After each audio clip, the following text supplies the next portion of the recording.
而家啲示範單位，你以為淨係靚就夠啦？今次睇呢間大平層，佢唔單止靚，而且係非常之實用添。如果你屋企嘅戶型係差唔多嘅話呢，我建議你係可以直接抄功課嘅。第一係佢個收納櫃，好似你嘅一啲釣魚竿啊，或者係高爾夫球桿啊，甚至乎係小朋友嘅一啲滑板車啊，咁你全部咧都可以懟晒落去玄關呢個收納櫃嘅位置嘅。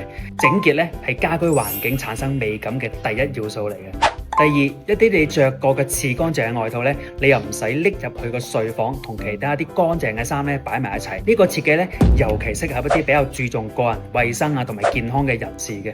第三，喺你個換鞋區裏邊咧，佢係設置咗一張有靠背嘅長凳啦，同埋一塊全身鏡，非常之適合咧你出門之前咧去換鞋啊，同埋整理一個衣裝嘅。咁成個動線嘅設計咧係非常之合理同埋實用嘅。第四，男人快樂屋呢個設計咧真係太絕啦！我建議咧所有中意飲翻兩杯嘅朋友咧都要整翻間，相信咧係會大幅地去減少你啲家庭矛盾嘅。